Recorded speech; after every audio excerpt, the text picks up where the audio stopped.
आज हम लोग मनी एंड बैंकिंग देखेंगे। मनी एंड बैंकिंग की मार्केट में जो करेंसी है, कितनी करेंसी की आवश्यकता है, करेंसी की जो सप्लाई है मार्केट में, उसका अर्थव्यवस्था पर क्या प्रभाव पड़ता है, उसका अर्थव्यवस्था पर क्या प्रभाव पड़ता है। तो अब आते हैं, एक चैप्टर होता है फाइनेंशियल सिस्टम, वित्तीय प्रणाली। वित्तीय प्रणाली में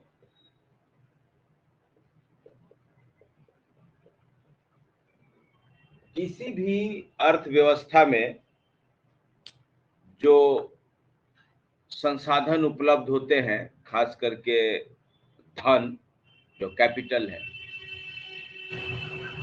उसको कैसे सिस्टमाइज किया जाए, कैसे सिस्टमाइज किया जाए। यहाँ सिस्टमाइज का मतलब कि जिसके पास वो सरप्लस है या जिसके पास एक्स्ट्रा है, वो कैसे नीडी के पास पहुंचे, जरूरतमंद के पास पहुंचे।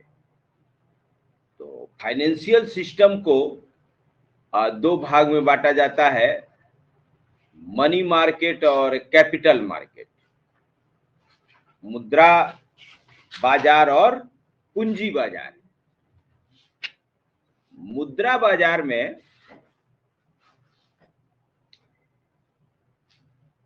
शॉर्ट टर्म के लिए जो लेन देन होता है उसको देखा जाता है, और पूंजी बाजार में लॉन्ग टर्म के लिए भारी मात्रा में जो लेन देन होता है उसको देखा जाता है। तो आपका जो बैंकिंग सिस्टम हो गया वो हो गया मनी मार्केट। आपका अपना सेविंग अकाउंट है, आपका अपना करेंट अकाउंट है, डेबिट कार्ड है, क्रेडिट कार्ड है, जब आवश्यकता हुआ तब बैंक को आप जमा कर दिए या बैंक से ले लिए। शॉर्ट टर्म के लिए छोटी रकम, ये हो गया मनी मार्केट। और कैपिटल मार्केट में हो गया लॉन्ग टर्म के लिए, जैसे स्टॉक एक्सचेंज हो गए सब। आप कंपनी के शेयर को खरीद रहे हैं, कंपनी में निवेश कर रहे हैं हजारों करोड़ों रुपया, साल 2 साल 4 साल 5 साल कितना के लिए, तो वो हो गया कैपिटल मार्केट। तो आज तो हम लोग देखेंगे मनी एंड बैंकिंग, मार्केट में जो करेंसी है, रुपया है, उसका अर्थव्यवस्था पर क्या प्रभाव पड़ता है और उसको कैसे रेगुलेट किया जाता है। तो लिखिए, हेडिंग दीजिए मनी एंड बैंकिंग, या यहां केवल मनी भी लिख सकते हैं, मुद्रा।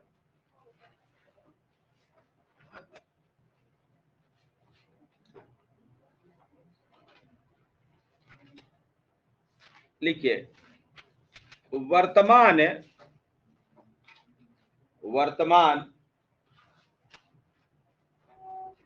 अर्थव्यवस्था में, वर्तमान अर्थव्यवस्था में मुद्रा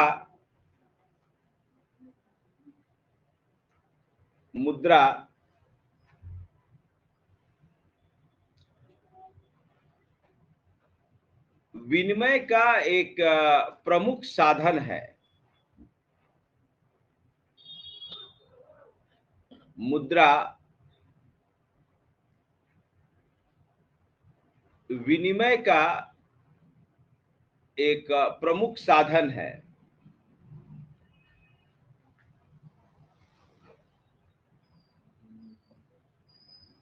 लिखिए, प्राचीन समय में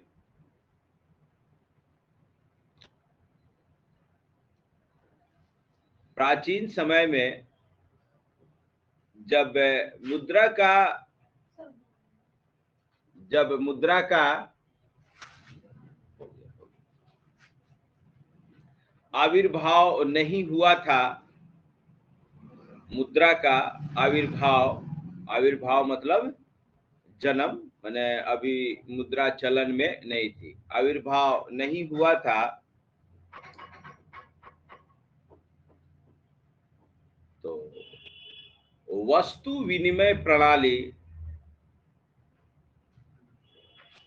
इसको इंग्लिश में कहते हैं बार्टर सिस्टम, वस्तु विनिमय प्रणाली प्रचलित थी।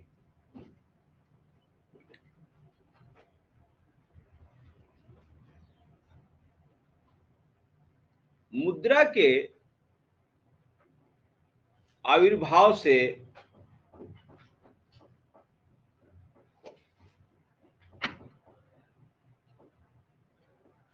वस्तुओं की कीमतें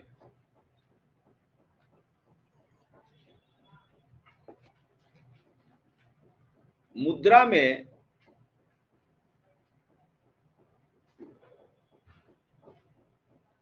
निर्धारित की जाने लगी।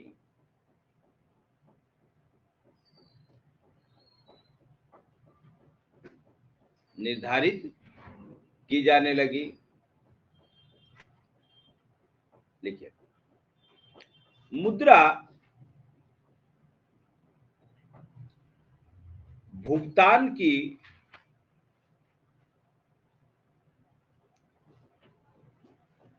प्रमुख इकाई बन गई।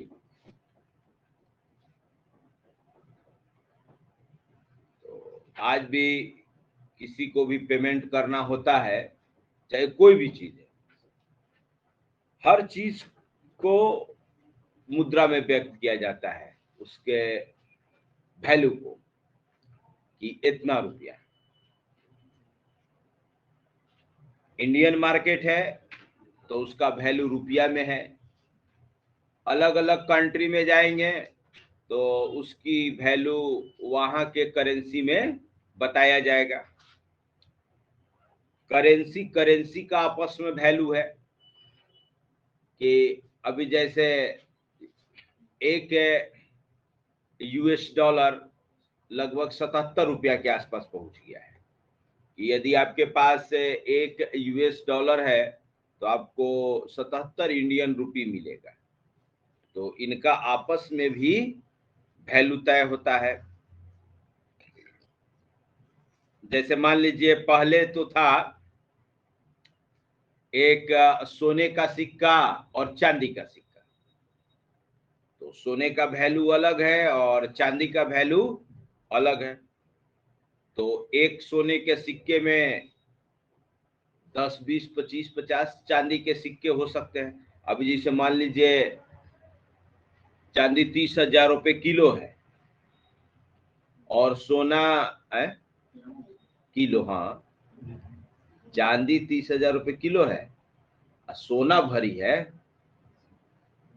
सोना जो है सोना 50-55 रुपए किलो है, ये 10 ग्राम। तो सोचिए कितना गुना महंगा हो गया चांदी से, है ना। चांदी का कीमत देख सकते हैं, निकालिए, नेट निकालिए। मुद्रा, अगला पॉइंट लिखिए, मुद्रा तरलता के रूप में धन संग्रह है।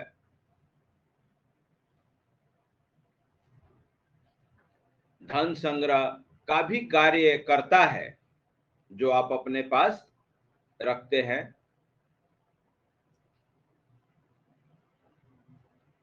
इत्यादि कि मुद्राएं कई प्रकार की होती हैं।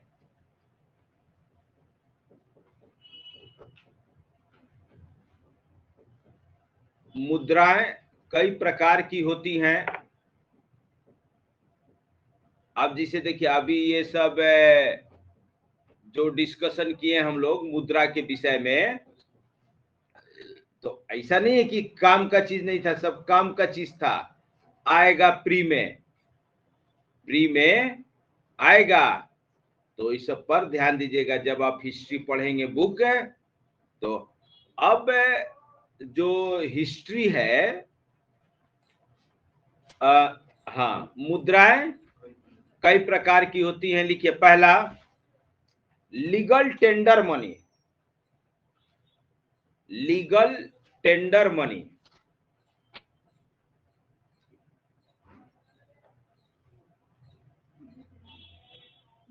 लीगल टेंडर मनी लिखे कि वैसी मुद्राएं या वैसी मुद्रा जो सरकार द्वारा समर्थित होती है, सरकार द्वारा समर्थित होती है, उसे लीगल टेंडर मनी कहते हैं।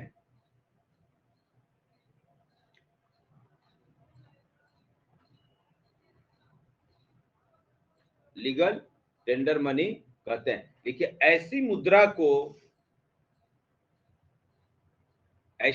को लेने से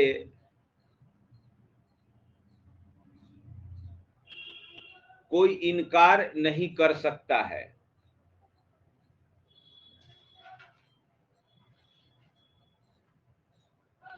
तो जैसे भारत में क्या हो गया, रूपी, अब तो रुपए कहते हैं ना हो। हाँ, लेकिन रुपए तो कार्ड है, शब्द है रुपया ही, करेंसी को रुपया ही कहते हैं। रुपए तो रुपए कार्ड एक गवर्नमेंट बनाई है, वो है रुपया। तो इंडिया के लिए जो रुपया है वो लीगल टेंडर मनी है, और रुपया के ही बाइफर्केशन में, विभाजन में क्वाइंस बनाए गए हैं। जैसे आपका 1 रुपी क्वाइन, 5 रुपी क्वाइन, 10 रुपी क्वाइन। हालांकि अभी 50 पैसा क्वाइन भी लीगल टेंडर मनी ही है। अभी आरबीआई उसको बैक नहीं लिया है या इनवैलिड घोषित नहीं किया है।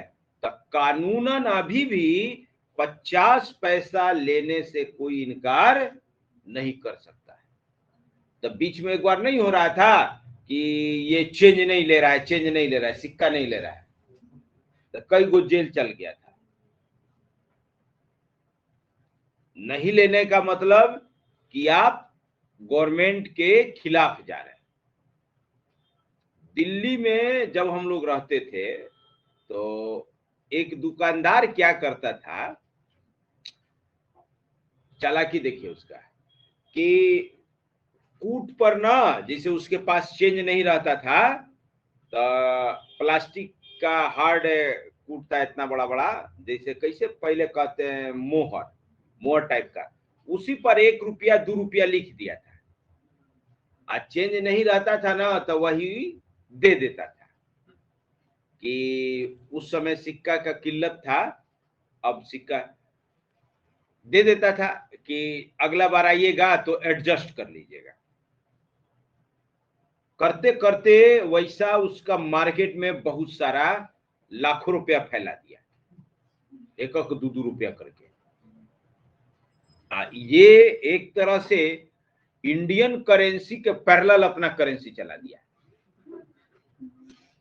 जेल चल गया, पकड़ा गया, कोई कंप्लेन कर दिया, इलीगल है। वो अपने सुविधा के लिए किया था। मान लीजिए वैसे ही 10, 20, 50 लाख चला दे मार्केट में, और दुकान शटर गिराए चल जाए, तब सबका तो वैल्यू खत्म। अरे हर दिन कोई ना कोई कस्टमर आता है, दो रुपया दिया 1000 कस्टमर को तो 2000 दे दिया। कस्टमर से कहीं भूल गया, अब वो कोई, अब भाई नोट है तो उसको आराम से संभाल के पर्स में रखेगा, वो तो ले जाके अलमारी उलमारी पर कहीं कोई रख दिया, कूट है कि नहीं, भूल गया तो गया। और दूसरा चीज, जो जिसको वो दे दिया वो बाउंड हो गया कि अब उसी के दुकान पर जाएगा सामान लेने, तब ना उसको एडजस्ट करेगा। तो ये कितना दिमाग लगाया था, तो पकड़ा गया, जेल चल गया। क्राइम है, नहीं कर सकते आप ऐसा। कागज पर भले लिख के दे दीजिए कि हाँ 2 रुपया बाकी है ये कर, लेकिन आप मोहर टाइप का, क्वाइन टाइप का आप नहीं दे सकते 1 रुपये 2 रुपये। चलिए, तो लीगल टेंडर मनी का मतलब वैसी मुद्रा जो गवर्नमेंट द्वारा समर्थित है। जैसे आप जो भी करेंसी नोट्स देखते हैं तो उस पे आरबीआई गवर्नर द्वारा लिखा रहता है, मैं धारक को इतना रुपया देने का वचन देता हूं। तो इसका मतलब वो गवर्नमेंट द्वारा भारत सरकार आरबीआई को करेंसी जारी करने के लिए नियुक्त किया है। आरबीआई भारत सरकार का बैंकर है। तो जितना भी मनी एंड बैंकिंग से रिलेटेड काम है गवर्नमेंट का, सब किसको सौंपा गया है? आरबीआई को। आरबीआई अपना देखता है उसे। ठीक है। अब कभी कोई कोई पूछता है कि सर जी, जब आरबीआई रुपया छापता है, आरबीआई रुपया छापता है, तो फिर सरकार पब्लिक से टैक्स क्यों लेती है? छाप ले, जितना छापना है, उसको कोई रोकेगा? है कि नहीं? सड़क बनवाना है, पुल बनवाना है, नहर बनवाना है, तो पब्लिक से उधार क्यों लेती है जब उसी को नोट छापना है? तो क्या हो आदित्य, जब उसी को नोट छापना है तो पब्लिक से क्यों उधार लेती है? रुपये का वैल्यू गिर जाएगा और अलग करेंसी से उसका मतलब बहुत कम वैल्यू हो जाएगा। हाँ भाई, चपरासी को 10,000, 15,000, 20,000 देता है, छाप के 1 लाख दो न महीना, भाई सब अमीर हो जाएगा? नहीं, सब अमीर हो जाएगा। नीतीश कुमार शिक्षक लोग को 6-6 महीना वेतने नहीं देते हैं, छाप के गवर्नमेंट ऑफ इंडिया से कह के एडवांस में 2 साल का दे दीजिए। कौन दिया था एडवांस में? अच्छा, तू लोग तो अभी हिस्ट्री नहीं ना पढ़े हो क्या हो नंदन? एडवांस में दे के भेज दिया था सेना लड़ने के लिए। तुगलक, तुगलक 1 साल का दे के एडवांस में भेज दिया, जाओ लड़ने। उसी को छापना था, छपवा दिया को लो, है ना? तो ऐसा करने से क्या होगा भाई? रुपया तो छाप दोगे, लेकिन सड़क बनाने के लिए सीमेंट चाहिए, गिट्टी चाहिए, छड़ चाहिए, और इसमें बहुत सारा चीज इंपोर्ट होके आता है, बहुत सारा चीज इंपोर्ट होके आता है, आयात होता है। तो दूसरे देश से कैसे खरीदिएगा? दूसरे देश में आपके करेंसी का कोई वैल्यू नहीं है। दूसरे देश से आप अभी वर्ल्ड में खरीद बिक्री के लिए जो सबसे ज्यादा यूज होता है यूएस डॉलर।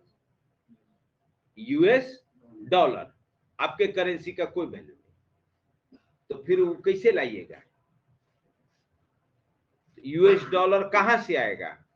क्या हो आकाश, यूएस डॉलर लाना होगा तो कैसे आएगा?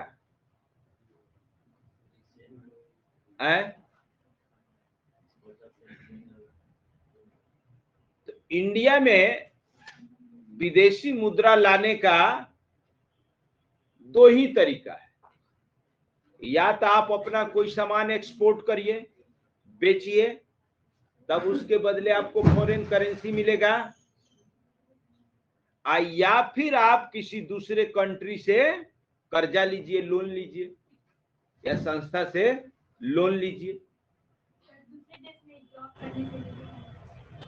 हाँ, तो वो जो जॉब हुआ ना, उस सर्विस एक्सपोर्ट उसको कहते हैं। एक्सपोर्ट में गुड्स एक्सपोर्ट और सर्विस एक्सपोर्ट। तो दूसरे देश को जो हम लोग सेवा देंगे उसके बदले कुछ मिलेगा, या फिर विदेशी निवेशक आके आपके यहाँ इन्वेस्ट करेगा, FII, FDI। तो एक्सपोर्ट करने के लिए सामान चाहिए, लोन लेने के लिए भाई क्रेडिबिलिटी चाहिए। लोन किसको मिलता है? लोन देने वाले को जहां लगेगा कि पैसा डूबेगा नहीं। विदेशी कंपनी कहां आएगी? जहां लगेगा कि उसको मुनाफा होगा, लगेगा कि उसका पैसा डूबेगा नहीं। तो आपके यहां तब ना आएगी जब आपकी अर्थव्यवस्था अच्छी हो। तो देखिए, करेंसी छाप के खाने के चक्कर में वेनेजुएला डूब गया, ब्राजील डूब गया, जिम्बाब्वे डूब गया, है ना। वेनेजुएला में अभी स्थिति क्या है पता है? दूध कैसे लीटर है वेनेजुएला में? 5 लाख रुपए लीटर। हाँ, उस देखिए तब प्राइस इन वेनेजुएला चेक करिए था नेट पर। तो लीगल टेंडर मनी, वैसी मुद्रा जो सरकार द्वारा समर्थित है। दूसरा लिखिए टोकन करेंसी। टोकन करेंसी प्रतीकात्मक मुद्रा या प्रतीक मुद्रा। टोकन, टोकन मिलता है ना,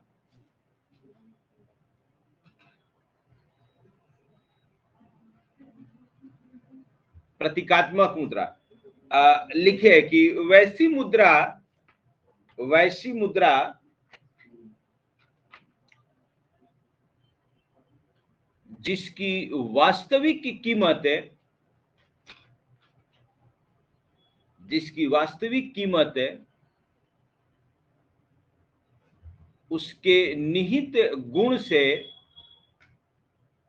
जिसकी वास्तविक कीमत है उसके निहित गुण से अधिक होती है।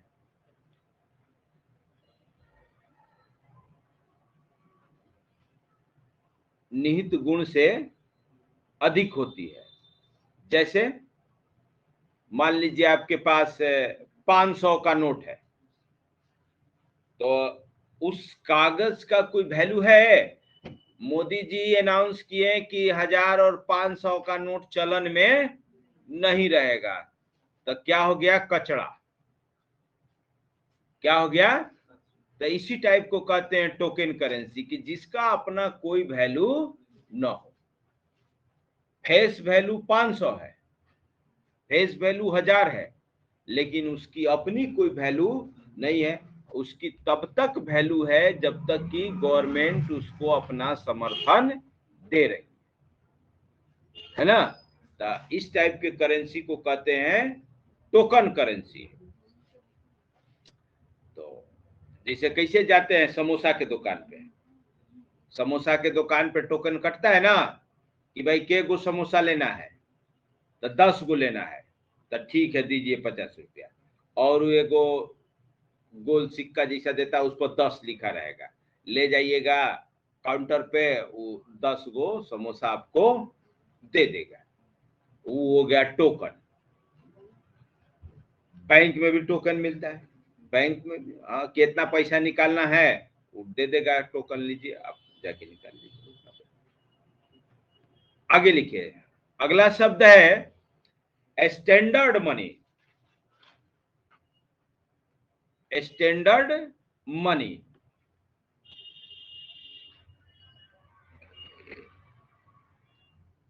टोकन करेंसी का ये उल्टा हो जाएगा। लिखिए कि वैसी मुद्रा,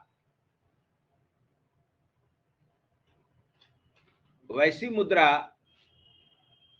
जिसकी वास्तविक कीमत है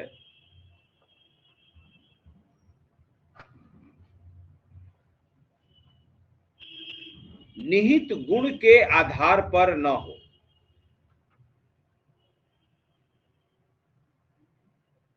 निहित गुण के आधार पर न हो।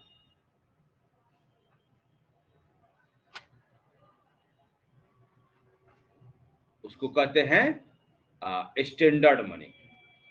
तो स्टैंडर्ड मनी हो गया कि उसका अपना कुछ वैल्यू है, उसका अपना कुछ वैल्यू है। अब लिखिए, अगला शब्द है अनलिमिटेड लीगल टेंडर मनी।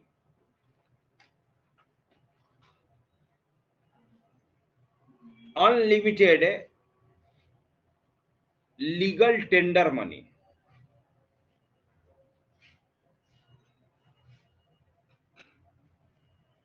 लिखिए, वैसे लीगल टेंडर मनी, हिंदी में इसको वैधानिक मुद्रा भी कहते हैं। वैसे लीगल टेंडर मनी जिसके लेन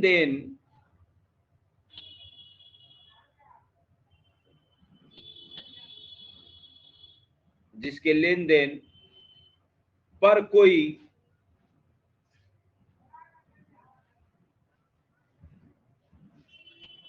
ऊपरी संख्या सीमा निर्धारित न हो, ऊपरी संख्या सीमा निर्धारित न हो, उसे अनलिमिटेड लीगल टेंडर मनी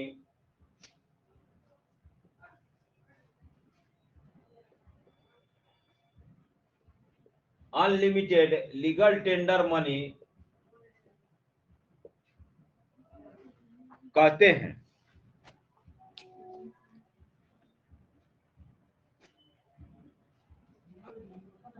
जैसे आप मार्केट में किसी चीज का पेमेंट करते हैं तो कोई दुकानदार या उससे लेने वाला ये नहीं कहेगा कि अरे भाई हम इतना नहीं लेंगे।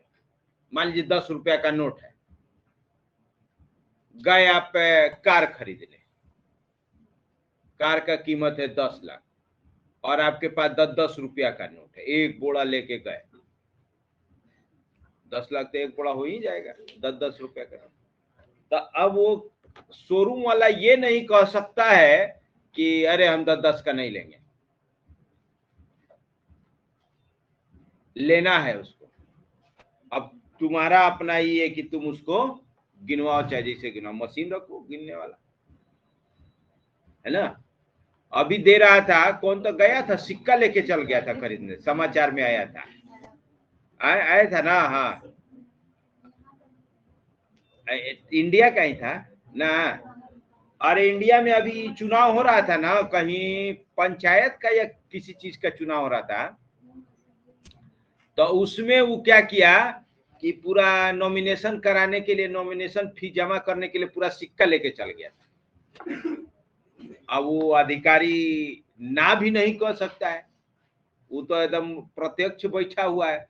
अब मीडिया भी है सामने, लेना पड़ा उसको, गिनवाया बैठा के। लीगल टेंडर मनी है, ना कैसे कह दीजिएगा। अभी unlimited legal tender money, unlimited का मतलब वो कितनी भी संख्या में लाके एक बोड़ा दे दे, आपको लेना ही है, ना नहीं कह सकते। चलिए आइए, और ऐसा जब कोई करता है जानबूझ के, तो उस साथ में मीडिया वाला को लेके जाता है कि ना कहने का मौका ही नहीं, जहां ना कह देगा वो मीडिया वाला, तो इसीलिए गया है कि ना कहिए, वो तो इसीलिए गया ही है कि ना कहिए। चलिए आइए, तो भारत में 50 पैसा और उससे ऊपर के जो क्वाइंस हैं और करेंसी हैं, नोट्स हैं, सब लीगल टेंडर मनी है, सब लीगल टेंडर मनी है। हालांकि अभी 50 पैसा अपने यहाँ चलन में नहीं है, बंगाल में है। बंगाल में अभी भी चल रहा है 50 पैसा। हाँ, वहां बीड़ी खरीदना है तो कैसे नहीं लेगा, वहां अपना ही है। अब यहाँ 50 पैसा का काम ही नहीं है, हर चीज में अपना ऐसा कर दिया कि सब 1 रुपया कर दिया। अब चॉकलेट देने वाला भी आदत खत्म हो गया है दुकानदारों का, अब नहीं है। पहले तुरंत चॉकलेट दे देता, अब तो इतना क्वाइन मार्केट में है कि जो चॉकलेट देता है दूसरा कहता है कि सिक्का चाहिए, लो 100-200 का सिक्का लाके दे देता है। अब तो मार्केट में सिक्का ही सिक्का।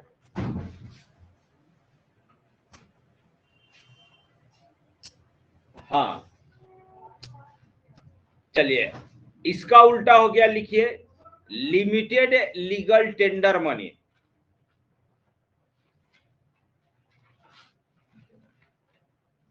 Limited legal tender money. तो लिमिटेड लीगल टेंडर मनी क्या हो जाएगा कि उसकी एक ऊपरी संख्या तय रहेगी कि इतना से अधिक कोई लेन देन नहीं करेगा। लिखिए कि वैश्वी मुद्रा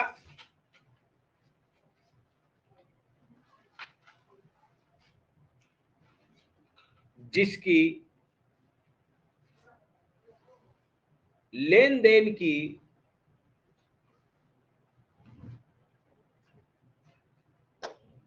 ऊपरी मात्रा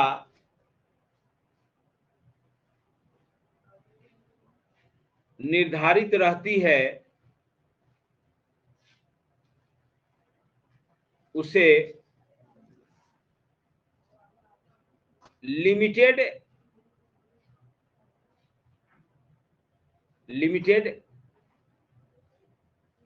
लीगल टेंडर मनी कहते हैं।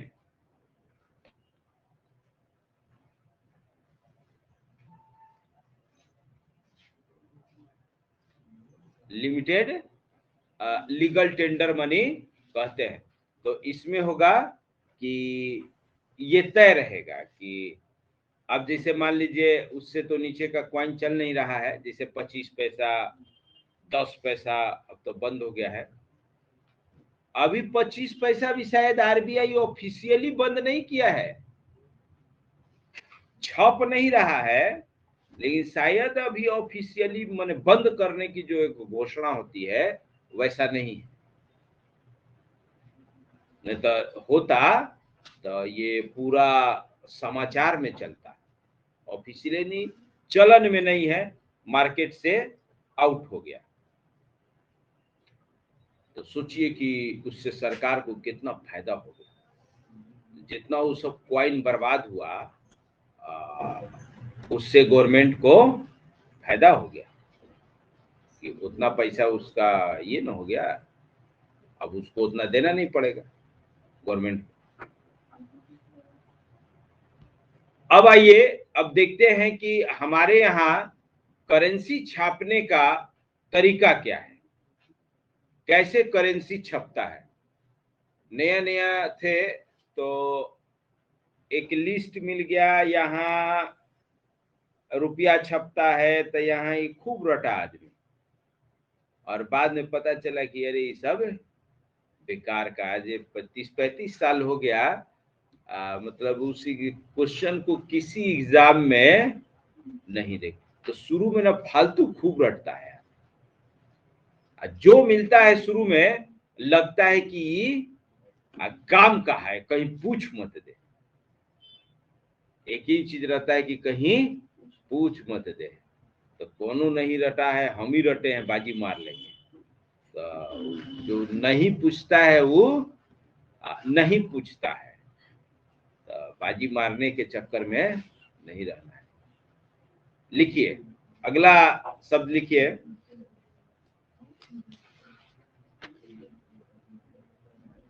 पैराग्राफ चेंज करके लिखिए। लिखिए कि भारतीय मुद्रा प्रणाली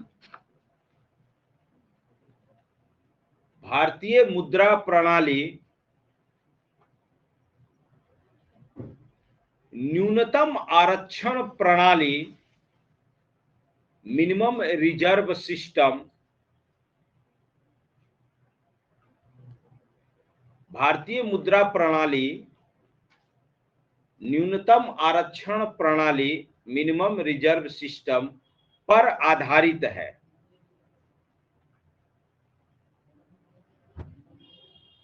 पर आधारित है। लिखिए, इसका तात्पर्य है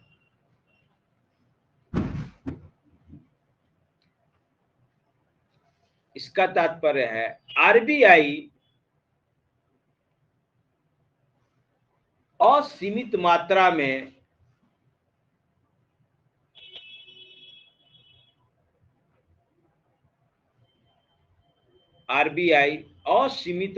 में मुद्राओं का निर्गमन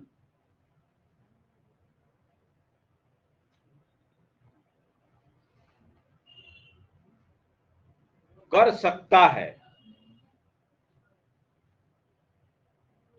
मुद्राओं का निर्गमन कर सकता है। देखिए, इसके लिए सिर्फ 200 करोड़ और ब्रैकेट में 200 करोड़ ब्रैकेट में 115 और प्लस 85, 115 करोड़ का सोना और 85 करोड़ का विदेशी प्रतिभूति। विदेशी प्रतिभूति मतलब जैसे American government, Japanese government, German government अपनी सिक्योरिटी जारी करती है मार्केट से लोन लेने के लिए। तो गवर्नमेंट का अलग से ये सिस्टम है। तो उसी सिक्योरिटी को इंडियन गवर्नमेंट को खरीदना पड़ेगा। चलिए, तो इसके लिए सिर्फ 200 करोड़, ब्रैकेट बंद कर दीजिएगा, का न्यूनतम आरक्षण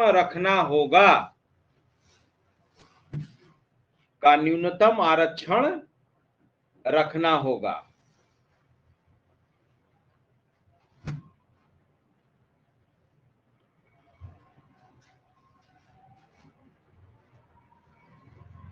लिखिए,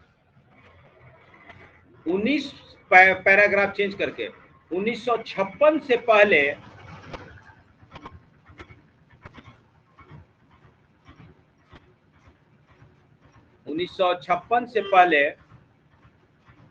प्रोपोर्शनल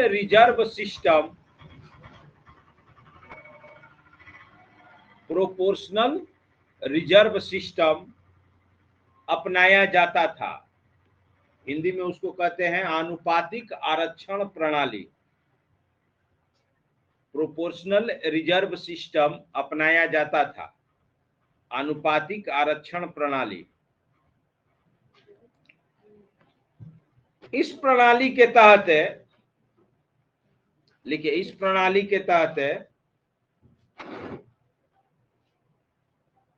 40% सोना के रूप में,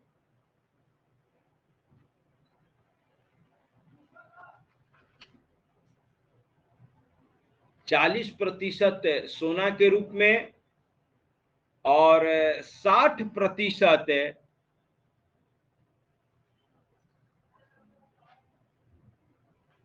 रुपया सिक्का जो क्वाइन आता था, तथा सरकार की प्रतिभूति